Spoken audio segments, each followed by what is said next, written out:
Welcome to the We Got Notes podcast, hosted by your cinema connoisseurs. That includes myself, Shawn, that's Shawn Edwards, and my girl, Fahnia Thomas. Now, check this out. This is the only spot with two certified, I'm talking about two certified film critics in the building, offering uninhibited and jocular chats about film and television. Hey, that's right, Shawn. Each month, we'll bring you stories from sets, tales from behind the scenes, and movie reviews, plus some TV thoughts from the latest releases. Because we got notes. So chill out, grab a snack, and vibe with us. And if you got notes, let us know. Drop them in the comments. We might read some. Welcome back to the We Got Notes podcast. Thank you for joining us for episode 14, where we gonna bust down and break down this year's Academy Awards, the 97th show, which was, in my opinion, mid. It was cool, you know. Maybe you could, yeah, that's it. That's all I got. What did you think of the show overall? I just can't believe the Academy has been doing the same bullshit for 97 years, first off.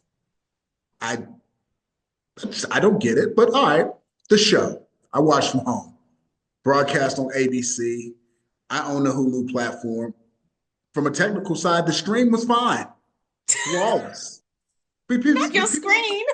People were complaining that the stream wasn't working very well, but it worked perfectly fine for me. So Hulu, if you're listening, job well done. The stream worked for me. It was great. It looked good. I was a little apprehensive about the host selection. Conan O'Brien is sort of one of those, he's an appreciated taste. His style of comedy is not for everyone. Right. It's acquired. It is a very acquired style of comedy that ain't for me. Okay, I can agree with that, but I was like, okay, Fahnia, just because you don't tune into his show on a daily basis, maybe he might deliver. So give him a chance. He was like modern day Bob Hope. Ooh, I don't know if many people gonna get that reference. Well, he was modern day dad joke guy. Ooh, don't offend the dad joke guys, because some dad jokes are really, really funny. God. I thought that Adam Sandler and John Lithgow were funnier than him. Like those little bits with him panning to John's face, hilarious. Adam Sandler's sweat attire, that's like a well-known meme, hilarious. I know, but way funnier than. I know, but is it me or were those jokes probably better at the Golden Globes than the Academy Awards? Oh, I don't know. I didn't watch the Golden Globes. The Academy Awards seems like the type of show that should be very prestigious. The Adam Sandler bit was funny, but it did drag. It dragged on for a little too long. And in the wrong place at the wrong time. That's a Golden Globe Critics' Choice Award type joke. Okay. Not the Oscar. For me, the John Lithgow thing worked, but once again, wrong place, wrong time. Like that would have been funny as hell at the Golden Globes or Critics' Choice Awards, but at the Oscars, I don't know. The reasoning behind that was to wrap people up, right? Because like they can get winded. But the rap game ain't fair at the Oscars, and it never will be. The Oscars ain't fair. We wrapping some people after 30 seconds, and then we letting certain individuals just do what they want to do. And listen, some of the categories shouldn't even get screen time. They should just be emailed to us. No, all categories should get screen time. They got it. Look. No. Yes, instead of rapping people, how about you just like dump a couple of those tributes that flat out did not work? The James Bond tribute was garbage. Okay, so wait, before we get to tributes, let's wrap up Conan as a host overall. Yes. And I would like to say there was the funny bit with the housekeeping. I guess that was the best part for me and his whole performance. The flashback to the headshots, whoever wrote that, whoever created that, hilarious. Bravo. The headshot thing was funny, but once again, wrong place, wrong time. That joke kills at the Golden Globes or the Critics' Choice Awards. Why? Or at the SAG Awards. Why? So now you have to answer why. the Oscars is prestigious. It's supposed to be the culmination, a celebration of cinema. Like it's supposed to be at a higher level, not feel like a SNL skit. Oh, so you think that maybe they were trying to take some of the stuffiness out of the room? They were, but they dumbed it down too far, in my opinion. In my opinion, they dumbed it down too far. You can be creative and do some things where you celebrate cinema in a very fun way without making it feel like I'm watching SNL or Mad TV. So you really didn't like the Kendrick Lamar Drake bit. Well, it's old now. It's like we're halfway through the show. I guess Kendrick's gonna come out and call Drake a pedophile. Ho, ho, ho, ho, ho. Okay. All right. All right. Okay. I, yeah. Next Okay. up, award for best cinematography. It's like, yeah, all right. Maybe this is all Will Smith's fault. After the slap, anything goes. The Like, slap was 2 years ago. Come that's what I'm on. saying. Anything goes now. But Ugh. this show needed a slap, pun intended. Ooh, you're not wrong. You're not wrong. This So, show okay. needed a slap in the. I'm like, my goodness. I think I fell asleep 3 times. Yes. And now I know where you I'm probably not gonna woke up lie. because I know I looked up from my laundry during one of the tributes. So we're going to go Yeah. back to that little Can we segue there. talk about the tributes? Let's talk about James Bond tribute because when And I'm a Doja Cat, James Bond fan. I've been watching James Bond movies since I was 3 years old. Like my favorite James Bond movie is Moonraker, man. Like that's my thing. Like I love everything, all parts James Bond. Like I'm a Roger Moore guy. I love Sean Connery. Pierce Brosnan was dope. Like Daniel Craig did his thing. I know the villains. Like I love it. The Bond women. Like I'm a James Bond fiend. If one comes on right now, I'm pausing this podcast and watching. I'm sorry, Doja didn't do it justice. I looked up like, what? What was that? But aren't all the original performers of those songs still alive? I guess they were at home doing laundry as well because I don't know why they weren't Paul available. McCartney's still alive. Adele is most certainly still alive. The only one in question is Shirley Bassey. I'm not sure if she's still alive, and if she is, I know she would be pretty old, and whether or not she's still singing is debatable. But why not get the original performers of the Bond songs? I agree. These are questions that need to be answered And why was because Margaret Qualley dancing in a red dress? She's never been in a Bond movie. She's not about to be in a Bond movie. What was the point? And why do you have a woman dancing in a Bond tribute? Shouldn't it be a guy in a tuxedo dancing? And then if you're not familiar with the James Bond franchise, they didn't talk about the significance, the importance. They didn't show the long lines at the box office when Thunderball was released. They didn't talk about how it smashed records back in the day. Remember, back in the day, James Bond movies were like Marvel movies. Like yeah, the whole world went to see James Bond movies. Like when you got cast as James Bond, you were like double larger than life. They didn't talk about any of the impact. They didn't recognize any of the guys playing James Bond. They didn't say Sean Connery, Pierce Brosnan, Roger Moore, Daniel Craig. Like what the hell was that?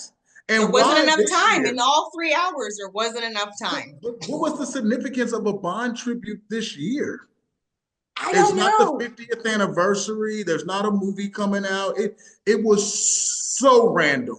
I was wondering the same thing. I was like, is it just because it's 60 years? Like what? It wasn't, Okay. no. It was random as hell and it was awful. But guess what? It wasn't the worst tribute of the night. You're How right. the hell y'all gonna do my man Quincy Jones like that? Was Diana Ross not available? Was Diana Ross not available? What is going on? One of the most prolific composers, producers in the history of motion pictures, and you do him like trash, like garbage. The disrespect. Was his daughter not available? Did y'all not have Rashida's phone number? Like what the hell was that? Queen Latifah was a part of 2015 show performance of The Wiz. That's the only tie-in. I don't care. That song is not synonymous with Quincy Jones. You had Oprah Winfrey and Whoopi Goldberg do the intro. Both were discovered by Quincy Jones, cast in The Color Purple, which Quincy Jones produced. Why not perform a Color Purple song, damn it? Yo, Make it make sense. this is what happens when you don't have the appropriate people in the right rooms making decisions. Why not? You have a full-on orchestra there, which, by the way, I love the band leader because he was rocking it with a white do-rag, by the way. Yes. Like, okay. I'm like, yes, come on, like, bring okay. it. Like, you okay. better wear your do-rag. Okay. Like, he was true to the culture. But why not have the orchestra perform some of the compositions that Quincy Jones performed? They're some of the greatest scores ever.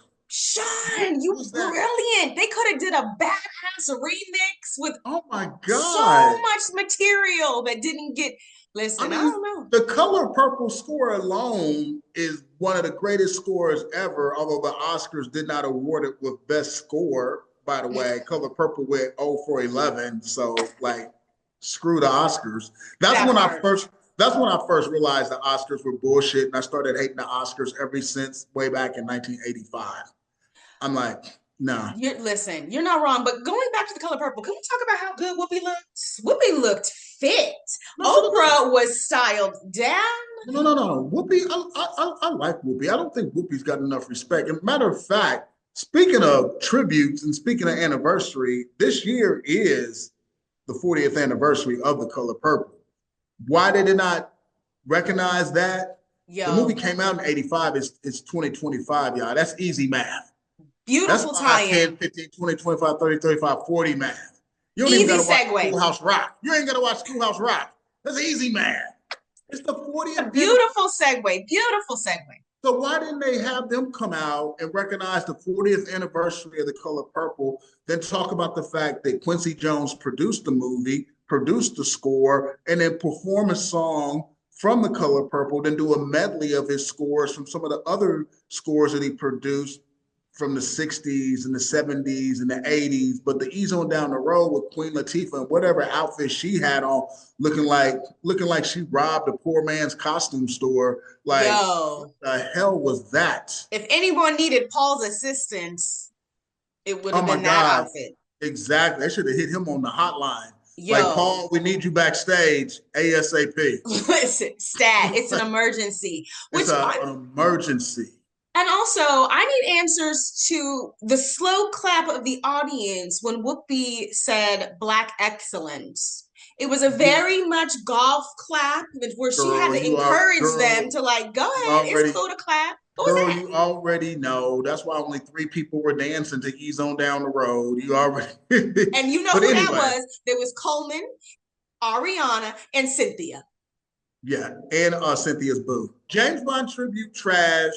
Quincy Jones tribute, bigger trash. But I will say this, the best opening ever. Because I love the fact they invited Ariana Grande and Cynthia Erivo to perform. We both know they're the stars of Wicked. Smart move, because the Oscars know that out of the 10 movies nominated for Best Picture, the only one most people had seen is Wicked. Let's be honest. Yep. They like, look, we gotta have y'all do something for these ratings. That's why they opened the show. But damn it, why do Black women have to carry everything? So y'all need Cynthia Erivo for the ratings. Y'all need Cynthia Erivo to kick ass with her voice and open the show as incredible as she did. But then when it comes time to hand out Best Actress, y'all like, nah, she ain't worthy. Listen, Shawn, points are being made left and right. Make this make sense. Like, they like, Cynthia, we gotta have you. You're great. You're fantastic. We need you. We need that performance from Wicked, because Wicked's the only movie people have seen. It's the only movie that people love out of all the films that we nominated tonight. We gotta have you. And then when it comes time to like actually honor her, she left sitting in the seat. So some dumb 25-year-old that don't nobody know that played a stripper wins Best Actress. Are you for real? While y'all simultaneously bringing the plot of The Substance to real life. Shots fired. We're choosing violence today. Come on, Mr. Edwards. Because you and I both know if Anora was directed by a Black director and starred a black woman playing a stripper, it wouldn't even got nominated. With the same script, with the same shots, in the same storyline, that movie would not have ever been nominated for not near a single Oscar. Because you know what? Jennifer Lopez played a stripper in Hustlers, and her performance and movie was better than Anora. And she didn't get Nathan. Listen, I want everyone to go back and listen to our episode and talking about the nominations, the discrepancies in the makeup of these type of films. It's on record. I know, but I'm like, well, damn. It's like you got women out here, and I'm speaking for my sisters right now, and I'll speak in general in a second. But I mean, like, damn, you got women out here who have played Emmett Till's mom. You got women out here who played the leader of a tribe of all female fighters who fought off being captured and turned into slaves. You've had people out here portray the late, great Tina Turner. You've had so many great Black women deliver these performances that don't even get nominated, let alone win. And it's like, yo, y'all trying to really tell us that the best performance was this girl who said the F word 100 times, swung around on a pole, had 5 or 6 sex scenes, and yelled and screamed the entire movie was the best performance? And this woman now has just as many Oscars as every Black woman who's ever acted in the history of motion pictures? Stop it. Ooh, you better put it into perspective. Like, stop it. Perspective. Like, please stop it. Like, I went to film school. I study film to this day.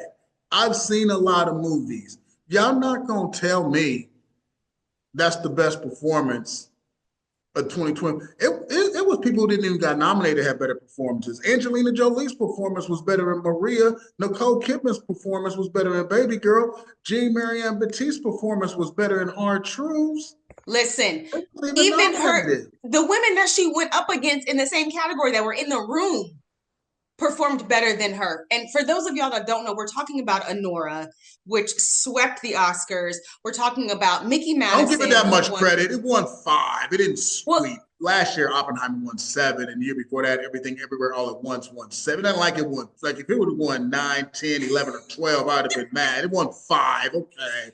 Hell, okay, Precious won 3. Okay.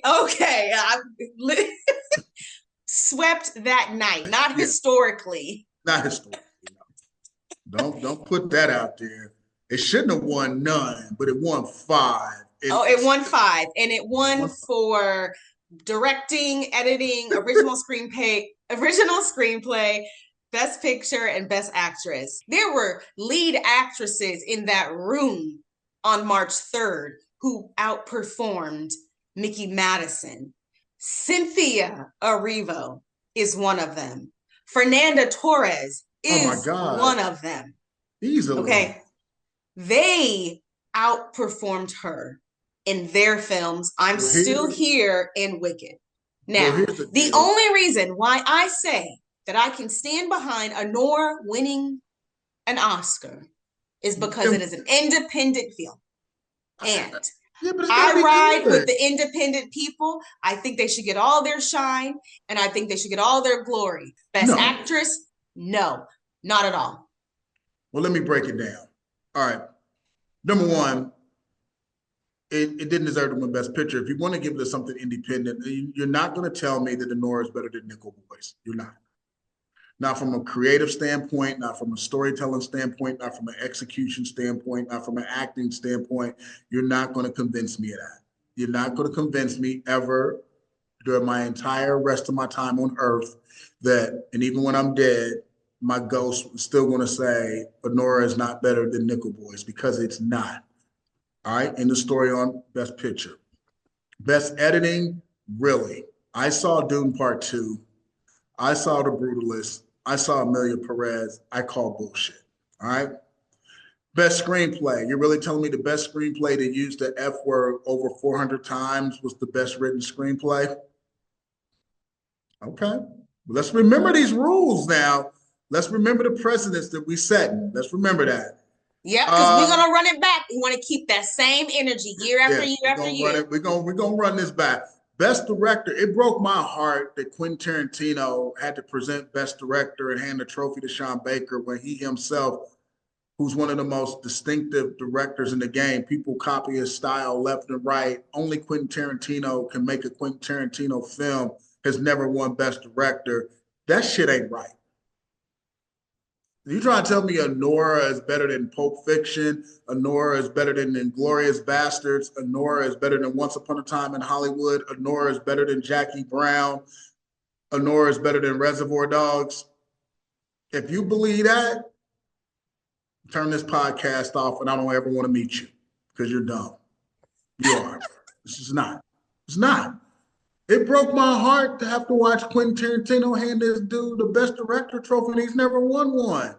And this dude wins the best director trophy for Anora. That's what I'm going to say about best director. Plus, like I said, I saw Dune Part 2. I saw Conclave. I saw Nickel Boys. You really trying to say that Anora was the best directed film? My eyes work very well. I watched all these movies. I call bullshit. And then finally, the most atrocious thing that happened that night, best actress category. Because deep down inside, I knew they were never going to give best actress to the trans woman. That's not going to happen. I knew they were never going to give it to the black woman. I knew Cynthia Erivo didn't have a chance.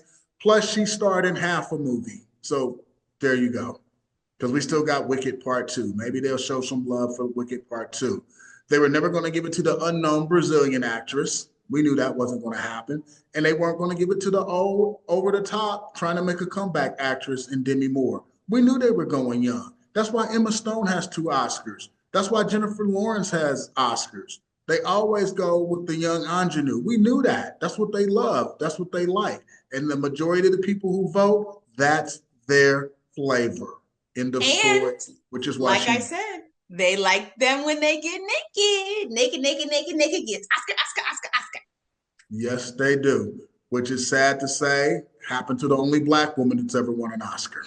When we talked about the Oscar announcements, you either said it was gonna be Demi Moore or Mickey. You called it. I know, because it's like oh my god, Anora, right? Just made the movie so great. I'm like, come on, y'all wasn't trying to get no Oscar to Ice Cube for Players Club.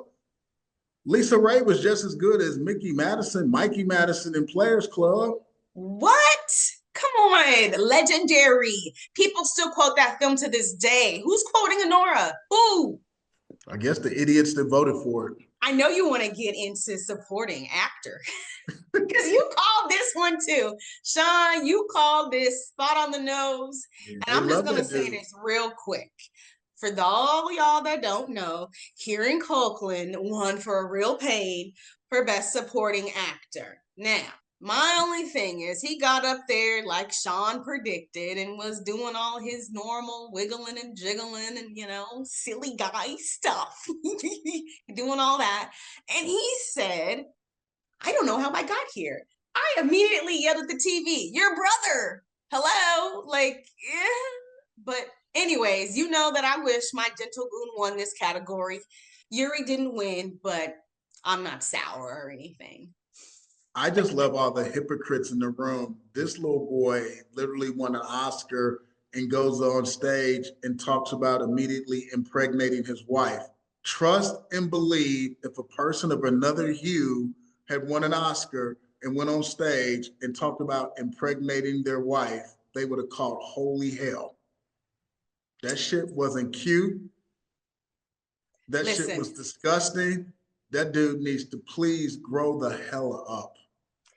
I let you say it, right? Because as the female on this podcast, I'm already biologically dialed in to be like, what the f-? But for you to also catch that energy is a whole nother. So you ain't wrong.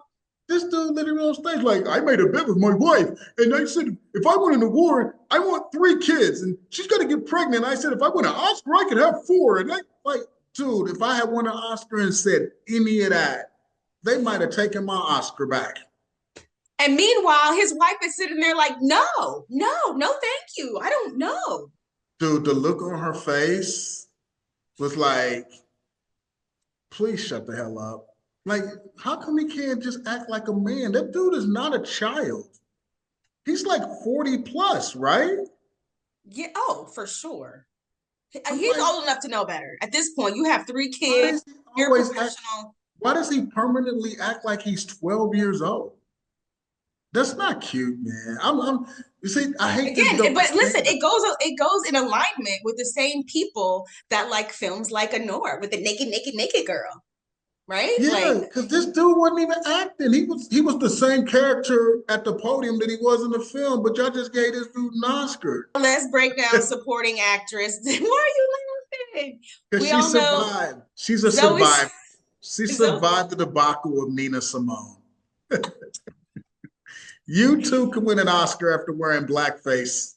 But her outfits didn't survive. Her outfit on the Oscars red carpet, on the Oscars stage, and at the Vanity Fair after party. Ooh, child. Paul, where is Paul? We need help. He's in demand. Paul's in demand. Now, congrats to Zoe Saldana. Congratulations, girl. She was carving out her own stats. I like it. Yes, the first Dominican to win. Because so wait, are you saying that she kind of chose a side?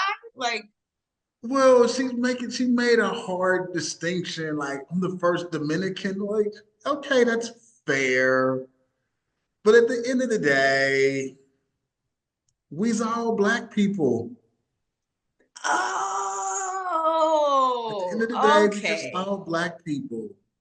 We all black people, first Dominican, first Puerto Rican, first whatever. We all from the way the transatlantic slave trade worked. We're all the same. We're all from the same tribe. Listen, okay, so we both have the same type of reaction. I love us for real. Listen, shout out to Monique. I love us for real. Listen, so when she said all that, I was like, oh, so she's Dominican today. Like, okay. And the reason, the backstory why me and Shawn have this reaction is because behind the scenes, when it comes to promoting these films, actors and journalists are categorized in multicultural settings, and you're either Latin or you're black or you're white. It's really very split, and you only get so much time with each person, and each studio only has so many slots for the African Americans. And sometimes Zoe Saldana is in the African American pod, sometimes she's in the Latin pod, and I think that's where our reaction is based in. Correct me if I'm wrong, Shawn, because when I heard her say that, I was like, oh, okay. She didn't mention anything about her other heritage. So she's riding with the Dominicans today. Right on. Go, girl. Well, she was Nick Cannon's girlfriend in Drumline. She was black.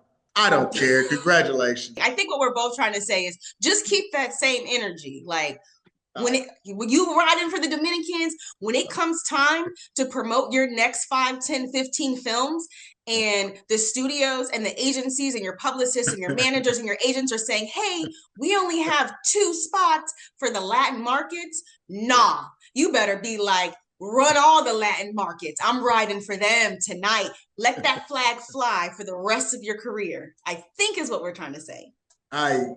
Congratulations, Zoe. I like Zoe. Like, I do. Me too. Love her.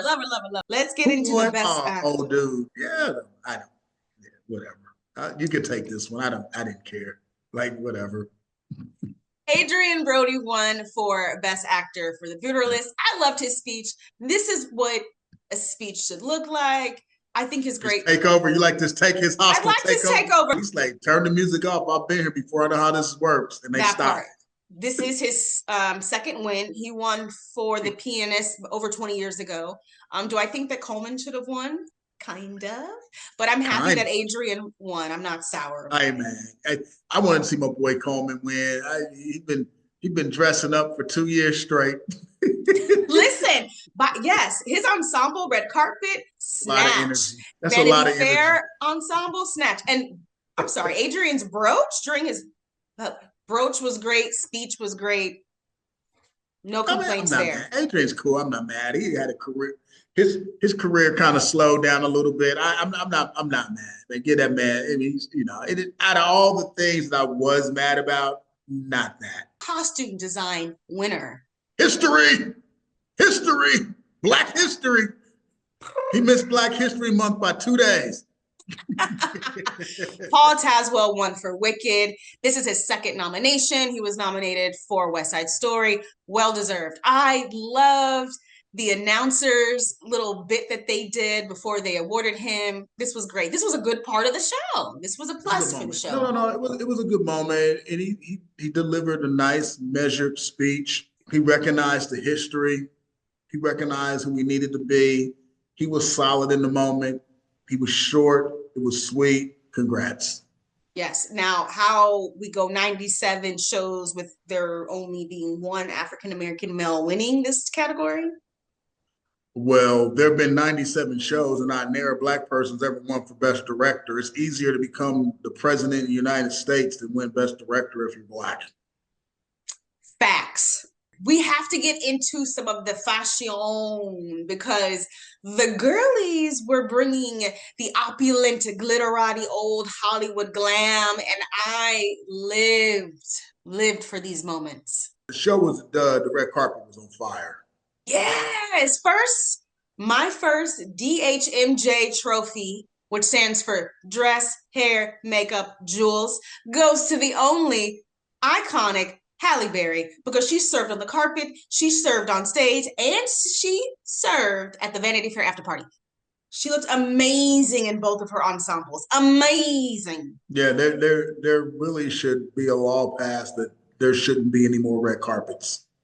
After her appearance, that's it. No one's going to top that.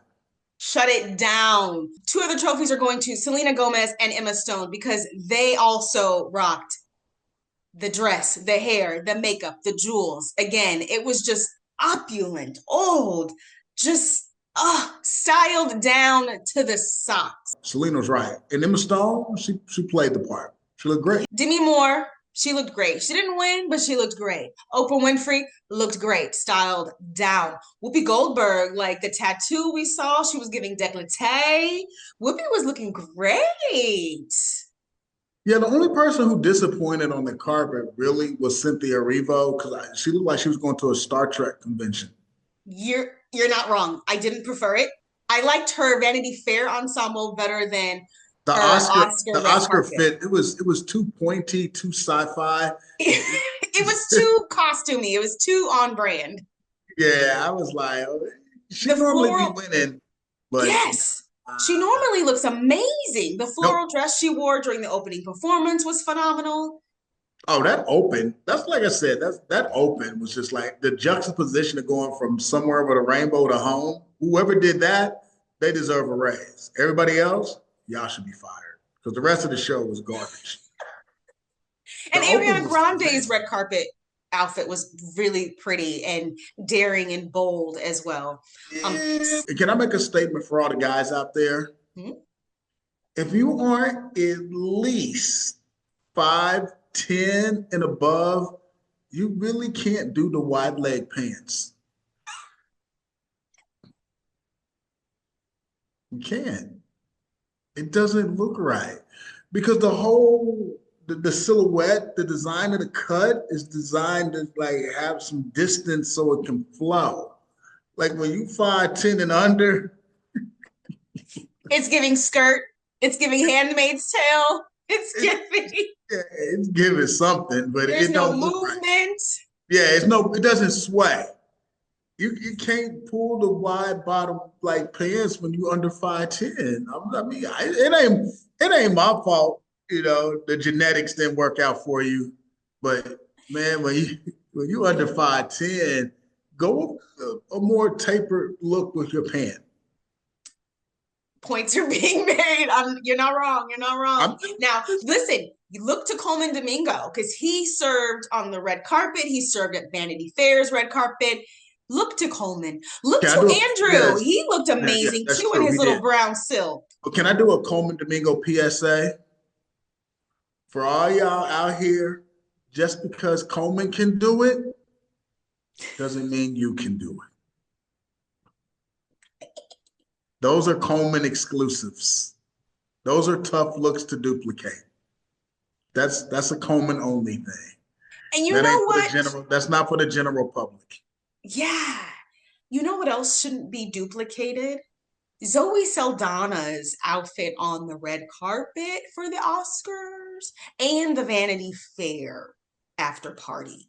For her Those only. dresses Her were only. misses Oh, both you didn't like them? times. Paul, we need you. Paul, where are you? Yeah, you called her out earlier in the podcast. You said she was not rocking it. No, the gloves and the jewels, amazing. Beautiful gloves, beautiful jewels. The dresses? Okay. All right. The dresses. And Miley left her eyebrows at home. What was going on?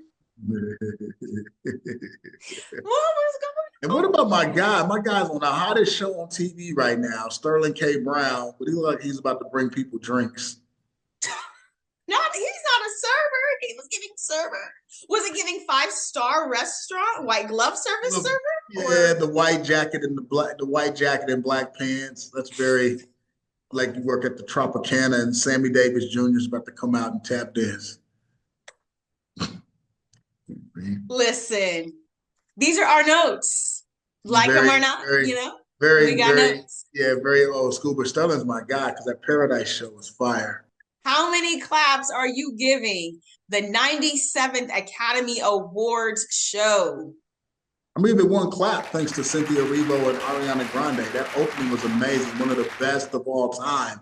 And I love that juxtaposition between The Wizard of Oz and The Wiz because I did not have 2 songs being performed for The Wiz at the Academy Awards on my bingo card. Hey, I'm going to give it 2 claps.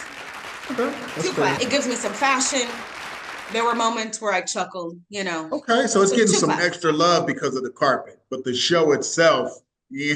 Listen, the carpet, the fashions, we love to see. Again, the opening with Adam and John, those were moments I loved. I loved Whoopi. Yeah. I loved Oprah. I loved Adrien. Yeah. I loved Paul. There were moments. There were little glimmers. I loved Cynthia and I loved Ariel. The opening was amazing. Hands down. They set the bar so high, Doja Cat forgot how to sing. Okay? That's true. Well, all right. And then I'm going to give the Academy no claps. And I want them to remember me when I produce my stripper love story with a script filled with 400 uses of the F word, starring a mediocre actress with very limited skills. I want to see how many nominations and wins I get with that movie.